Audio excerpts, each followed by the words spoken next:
Deixe seu like e se inscreva no canal para ficar por dentro de novas atualizações sobre isso.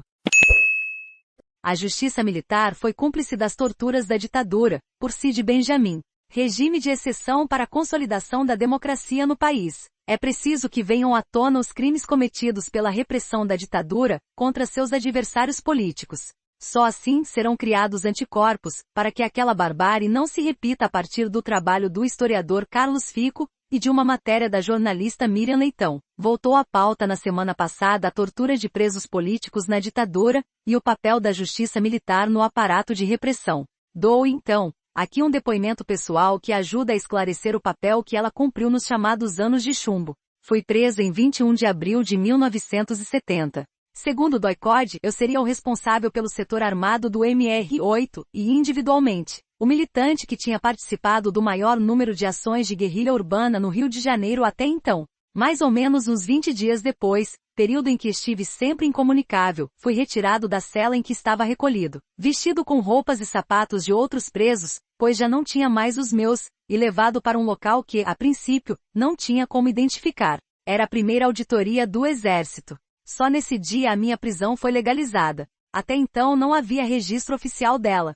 Chegando na auditoria, vi ao longe meus pais e meu irmão Léo. Com eles estava um valoroso advogado que conhecia de fotos em jornais, como defensor de presos políticos, Augusto Susekin. Eu era o único réu presente, e aquela era uma sessão em que estava sendo julgado por participação no sequestro do embaixador Charles Albright, dos Estados Unidos, ocorrido em setembro do ano anterior. A sessão era conduzida por um juiz togado, ladeado por 4 oficiais do exército fardados.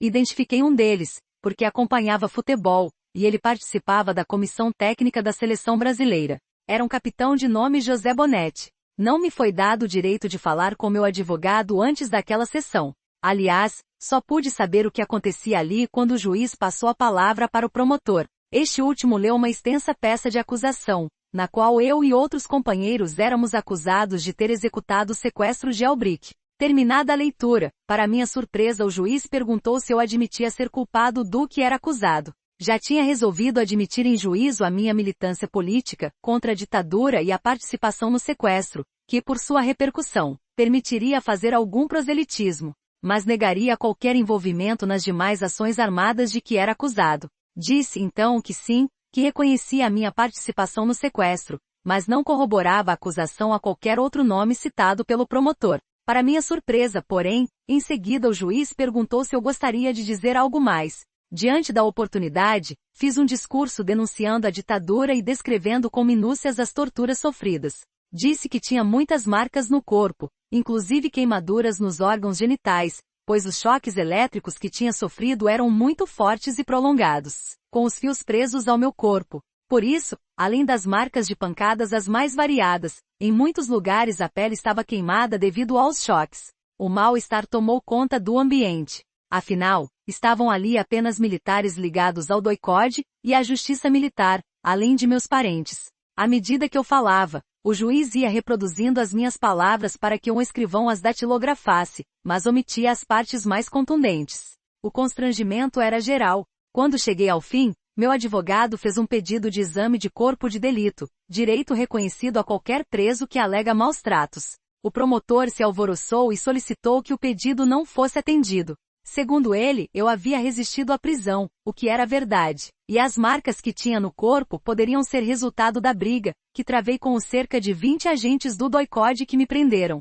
Naturalmente não explicou como queimaduras no pênis poderiam ser resultado de uma briga. Pois bem, perdi por 4-0. Na minha memória o juiz togado não votou, talvez tivesse apenas o voto de Minerva. Os 4 militares não aceitaram o pedido de Susekin. Em seguida, como eu tinha advertido que sofreria represálias por estar fazendo aquelas denúncias, o advogado pediu que fosse quebrada a minha incomunicabilidade.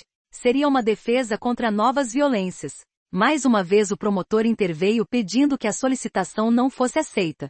Segundo ele, eu era um dos chefes da subversão, e poderia passar instruções para companheiros em liberdade. Perdi de novo. Mais uma vez por 4-0. Essa era a Justiça Militar. É verdade que em seu escalão mais alto, o Superior Tribunal Militar, STM, a cumplicidade com os DOI-CODE era menos escancarada. Muitas penas foram reduzidas em recursos àquela corte. Mas, ainda assim, é de uma ingenuidade atroz pensar que o STM não tinha conhecimento do que se passava nos porões.